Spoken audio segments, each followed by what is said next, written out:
윤석열 검사 독재 정권의 검찰답게 역시 수사가 아닌 정치를 하고 있었다는 느낌이 듭니다. 기소를 목표로 조작을 하고 있다는 느낌을 지울 수가 없습니다. 검사에 의한, 검사를 위한 검사의 나라가 돼가고 있습니다. 검찰이 수사가 아닌 정치를 하고 있다. 이재명 대표가 12시간 30분 동안 검찰 조사를 마치고 밝힌 심경이었습니다. 더불어민주당 검찰 독재 정치 탄압 대책위원회 박범계 위원장과 함께 관련 이야기 나눠보겠습니다. 위원장님 네, 안녕하십니까? 반갑습니다. 원래 조용히 가겠다라고 얘기를 했었는데 보니까 현장에 뭐 의원님들도 있었고 지지자들도 상당히 많았던 것 같아요. 박범계 의원 같이 계셨죠? 같이 있었다는 게 좀 어폐가 있고요. 현장에는 가셨던 대표 거죠? 이재명 대표는 조용히 가셨고 네. 많은 분들이 지켜보았죠. 그러니까 수행하거나 동행한 것이 아니고 그래서 저는 뭐 조용히 간 거 완전히 조용히 간 거라고 할 수는 없지만 네. 그래도 뭐 지난번 성남지청 나갈 때처럼 동행한 것은 아니고 지지자들이 지켜봤다. 그렇게 정리하는 게 좋겠습니다. 자, 결국 제1야당 대표가 포토라인에 검찰 포토라인에 두 번 이제 선 셈이 됐는데 이 대표는 윤석열 검사 독재 정권이 법치주의 또 헌정질서 파괴한다라고 얘기했고 국민의힘에서는 이재명 정치 참 좀스럽다. 뭐 아전 인수 개변이다. 이렇게 반응이 나왔습니다. 어떻게 보시는지요?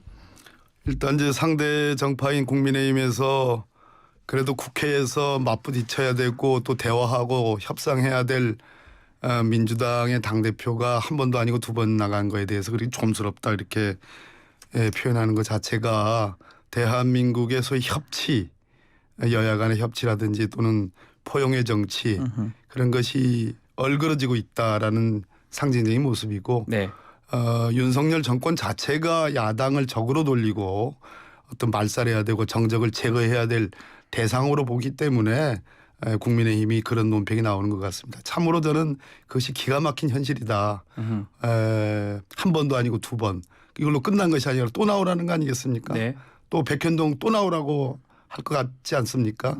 그런 측면에서 야당에 대한 일말의 고려도 예의도 매너도 없다. 대한민국의 정치 후진국 또 검사 독재 정치 탄압 현실을 그대로 보여주고 있는 대목이다라고 생각합니다. 자, 지금 뭐 몇 번 또 나가야 된다 이렇게 말씀하셨는데 다음 나갈 거는 좀 얘기가 좀 됐습니까? 어젠가 뭐 현안 회의를 했다고 얘기를 했거든요. 나간다는 얘기가 아니라 부른다는 얘기죠. 예, 부르면 앞으로 출석할지 말지. 어제 저도 뭐 참석을 했습니다만 어제 최고위에서는 부정적 기류가 많았습니다. 예. 뭐 한두 번도 아니고 동네 먹으르듯이 이렇게 부르고 거기에 집권당은 거기에 조소를 보내고 멸시하고 경멸하고 그런 것이 한국 현재의 한국 정치 현실인데 대다수는 나가서는 안 된다.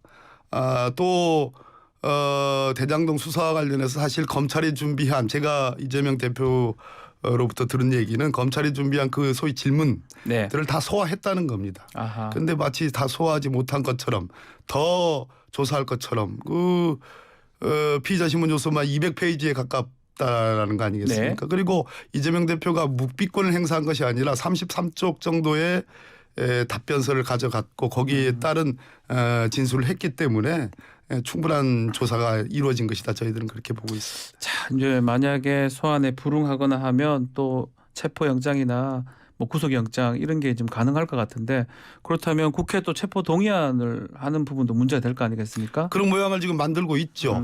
제가 아까도 말씀드렸듯이 성남지청 나오라 해서 나갔습니다. 네. 서울중앙지검 나오라 해서 나갔습니다. 그리고 12시간 반 정도 중앙지검에 있었습니다. 네. 뭐 순수한 조사 시간이 8시간이니 몇 시간이 얘기하지만 검찰이 준비한 질문의 대부분 전부를 다 소화했다라는 것이 지금 이재명 대표의 말씀인데 그렇다면 더 조사할 것이 뭐가 있겠습니까? 아하. 지금은 구속영장 청구를 위한 명분 쌓기 검찰의 언론 플레이 저는 그렇게 보고 있습니다. 그러면 부르면 나갈지 안 나갈지 아직 정한 건 어제 아니지만 말씀드렸듯이 예. 최고위에서의 어제 분위기는 더 이상 명분 없는 소환에 응할 필요는 없다라는 것이 다수 의견이었지만 그것은 마지막으로 이재명 대표가 결정할 문제입니다. 그 윤석열 검사 독재 정권 이렇게 표현을 했어요. 예. 윤석열 검사 독재 정권. 이렇게 표현의 의미가 뭐 검찰 또 검찰 얘기도 했지만 앞으로 또 협치하기에는 이제 정치하기에는 또 쉽지 않은 또 그런 용어 사용 아닌가 또 이런 분석도 있고요. 아유 오늘 우리 박지원 변호사님이 전하고 좀 다르신데 네. 아니 우리가 군사 독재라는 걸 수십 년의 음. 경험이 있었지 않습니까? 거기에 대칭적인 그런 비슷한 의미로 검사 독재라는 표현을 대표께서 쓰신 거고 네. 저희들 대체기가 검찰 독재 정치 탄압인데 어제자로 이제 윤석열 검사 독재 정치 탄압 대책본부로 확대 개편이 아하. 됐습니다. 예. 저희들이 협치를 부정하는 것이 아니고 대표는 영수회담도 요구했고 협치하자라고 민주당은 줄곧 얘기를 했습니다만 윤석열 정권 자체가 검찰 정권이고 그리고 한동훈 법무장관 그리고 그 윤석열 한동훈 또 이어지는 윤석열 라인의 검사들이 야당을 적대시하고 야당 괴멸적인 민주당 괴멸적인 또 이재명 대표에 대한 가혹한 수사를 그것도 심지어 변화된 유동규 남욱 진술만이 기초한 그렇죠. 조작 수사를 저희들 한다고 생각하고 있기 때문에 이게 협치가 저희들이 부정하는 것이 아니다 이런 말씀. 그 토요일 날 조사를 다시 좀 얘기를 하면 일부 의원들 출입 통제가 좀 있었다고 검찰에서. 근데 또 뭐 보수 유튜버들은 막 들어가게 해주고 지금 현역 의원들은 일부 못 들어가는 경우가 있었다고 하던데요. 그 부분은 어떻게 된 겁니까? 제가 법무부 장관 해서 너무 잘 아는데요. 네. 서울중앙지검이나 대검찰청이나 소위 법조 기자단이라고 있습니다. 거기에 등록되지 않으면 여러 가지 기회를 갖지 못하는 그런 경우가 많습니다. 그래서 그 등록의 범위라든지 그런 것을 좀 더 오픈해라라는 것이 일종의 언론개혁이라든지 검찰개혁의 일환으로 요구되는 게 많았는데 네. 가세연이라는 모르겠습니다. 그걸 매체로 봐야 되는지 아니면 개인 유튜브로 봐야 되는지 아니면 그거와 혼용되는 그런 개념으로 봐야 되는지 모르지만 가세연이라면 하면 대한민국 국민들 많이 알지 않습니까? 그렇죠. 유명하죠. 예. 들여보냈죠. 등록되지 않은 매체로 저는 알고 있는데 반면에 국회의원들이 일단 대표의 비서실장과 정말로 중요한 대변인조차도 못 들어가게 했으니까 이거야말로 정말로 앞뒤가 모순되는 현 정권의 현 검찰의 시각을 그대로 반영하는 것이다라고 생각합니다. 또 조사를 받는 와중에 일부 보도된 내용이 있어요. 검찰이 혐의 입증에 자신감을 보이고 있다라는 보도 내용. 그 조사 받는 와중에 나왔던 거. 또 그리고 공소장에 이재명 대표가 많이 또 언급되는 부분. 그 부분이 좀 계속 알려지고 있네요. 밖으로. 뭐 언론 플레이는 어제 오늘이 일이 아니고 특히 이재명 대표에 대한 수사에 대해서는 지속적인 언론 플레이와 소위 비사실 공표와 공무상 비밀 누설을 하고 있다고 보는 게 저희들 그렇게 시각인데 보고 그렇기 때문에 계시군요. 고발됐고 그러는데 이게 고쳐지지 않습니다. 그 뭐 하루 이틀 얘기라 그 뭐 이슈도 아닙니다. 제가 보기에는 현재 이재명 대표 수사하는 검찰 라인은 눈 하나 깜빡하지 않고 저는 언론 플레이를 하고 있는 거 아닌가 하는 그런 의심을 지울 길이 없죠. 이건 다 언론 플레이다. 검찰이나 뭐 그만큼 관계된 사람이. 예. 박지원 변호사님 그만큼 수사에 자신이 있으면 공소장이라는 걸 지금 여기 제가 이 공소장 가져왔습니다. 네. 59쪽짜리입니다.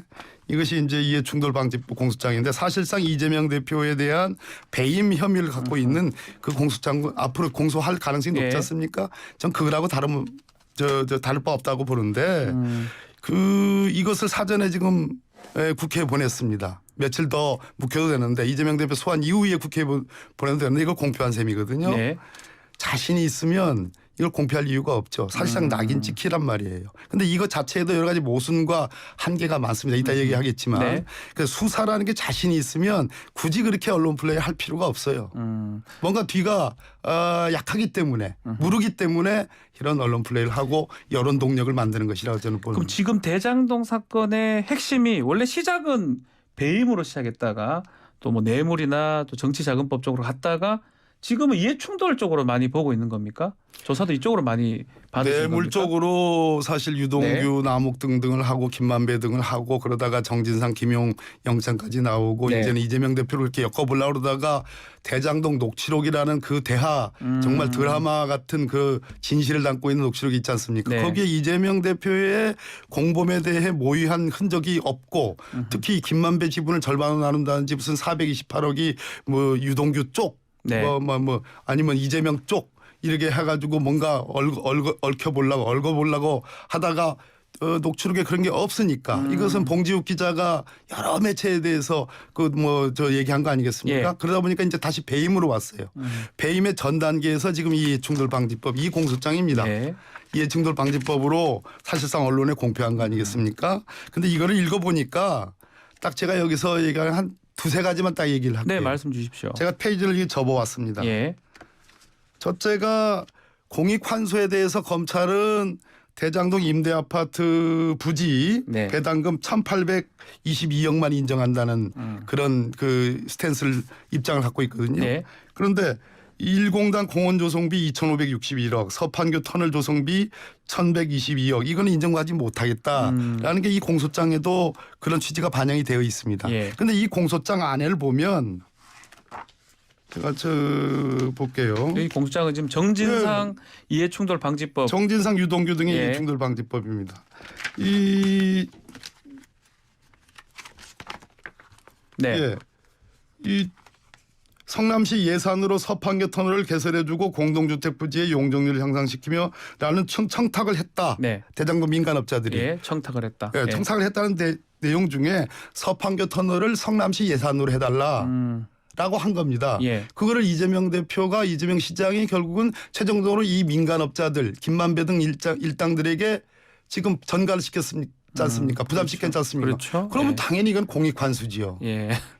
이 서판교 터널을 대장동 업자들만 사용하는 게 아니잖아요. 뭐 성남 시민들 대한민국 국민들이 다 사용하는 거잖아요. 되게 많은 시민들이 사용할 수 있는 부분이죠. 그래서 공익환수라는 거고 공익환수다. 또 하나 예. 이 서판교 터널이라는 것이 마치 이것이 새로운 정보를 누설했다 이런 식으로 했는데 여기 보면 30쪽에 보면 2008년경부터 도시기본계획 등에 의해 판교와 대장동을 연결하는 도로 건설을 포함하고 있었으나 이렇게 공소장이 되어 있습니다. 네. 2008년부터 이미 서판교 터널이 뚫릴 것이 예정이 되어 있었습니다. 도시계획에.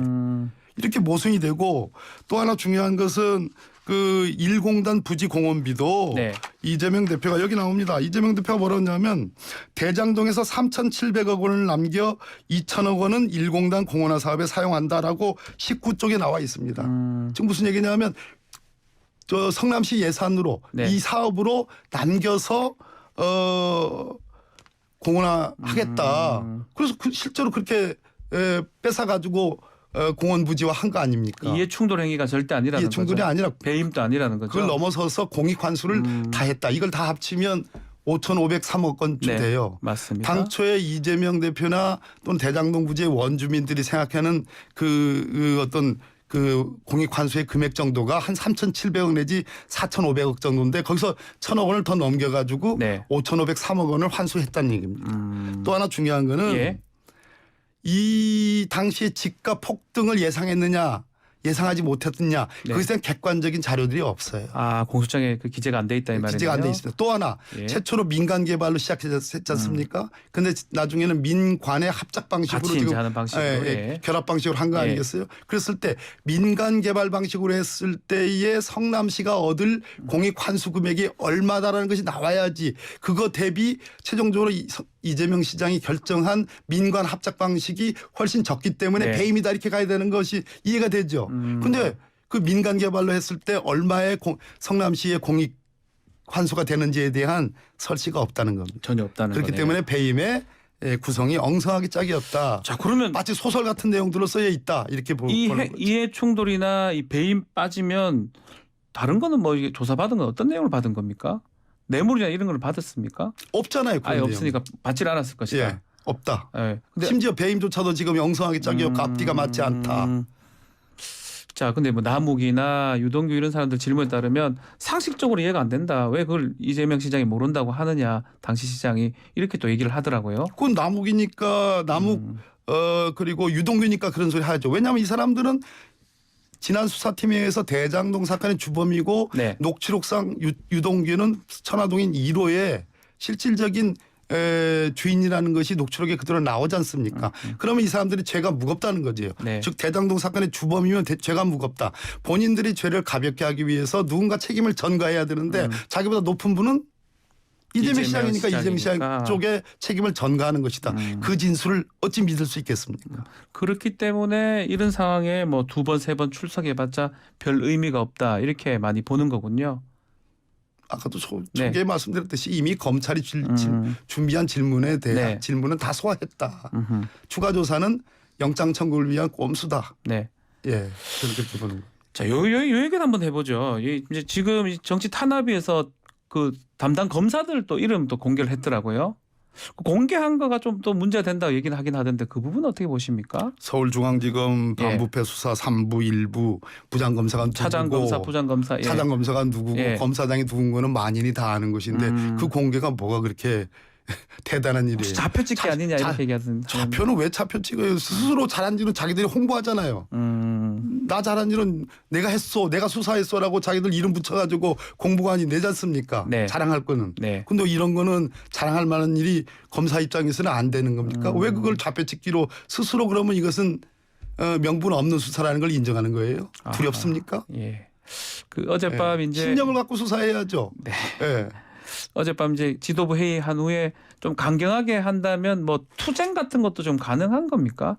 예컨대 지금 이상민 장관 탄핵도 얘기를 하고 있고요. 김건희 여사 특검법 발의 얘기도 지금 나오고 있던데요. 어떻게 좀 진행되는 겁니까? 저희들 대책본부로 이제 확대 개편되고 일단은 뭐 이재명 대표 수사가 아직 끝나지 않은 국면이고 그 부분에 네. 대한 방어 대책이 중요한 제1의 대책이 될 거고 두 번째는 저희들 전국적으로 지금 이재명 대표 중심으로 해가지고 보고회를 가져왔고요. 네네. 그 보고회를 종합 정리하는 이제 서울판 보고회인데 이것을 대국민 보고회 형식으로 국민 좀 더 보고회를 할 것이다. 규모를 예. 키우겠다. 뭐 예. 그것을 무슨 장외투쟁 이렇게 보는데 뭐 장외투쟁이 꼭 뭐 장외투쟁이겠습니까? 네. 국회가 문이 닫혀 있고 협치와 소통이 안 되는 상황에서 국민들께 직접 알리고 우리가 얼마나 정책 탄압을 받고 있고 현 윤석열 정권이 민주당 야당을 얼마나 배관시하며 적대시하는지를 국민들께 알려드리는 그러한 자리라고 이해하시면 되겠습니다. 탄핵하고 특검은 좀 더 진행이 지금 되고 있는 겁니까? 특검은 저희들 이번 국민보고회부터 시작을 해가지고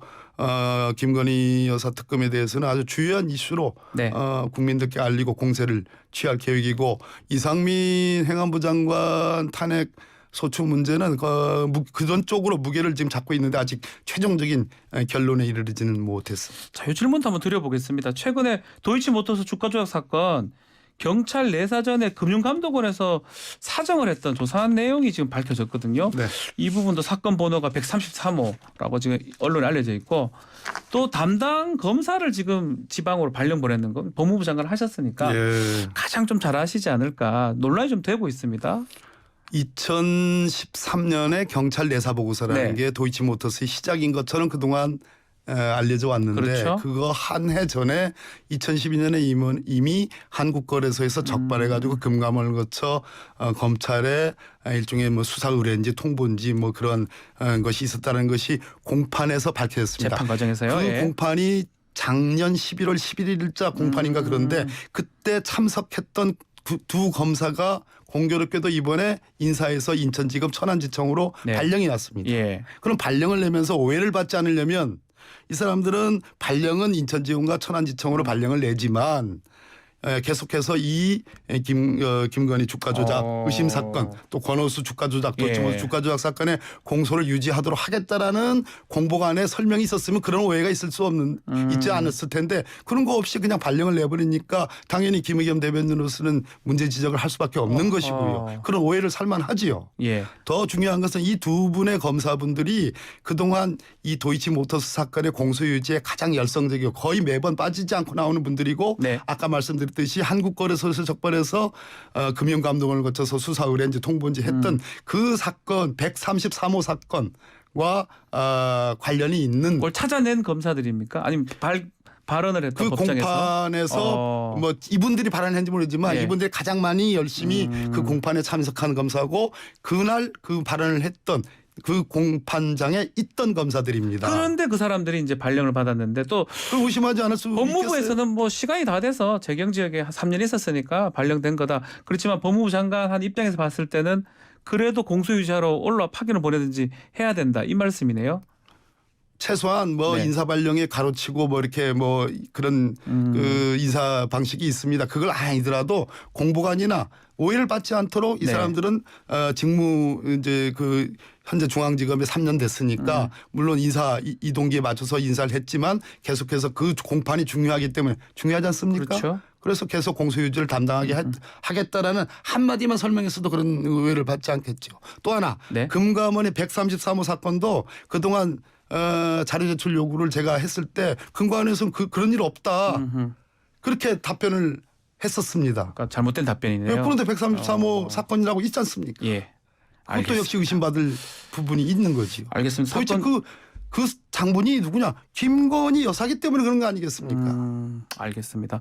자, 사건 뭐 여러 가지 있는데 또 한 번 더 인터뷰를 좀 부탁드리겠습니다. 오늘 좀 짧게 여기서 마무리를 해야 될 것 같습니다. 짧지 않은데 굉장히. 알겠습니다. 더불어민주당 박범계 의원과 함께했습니다. 감사합니다. 네, 고맙습니다.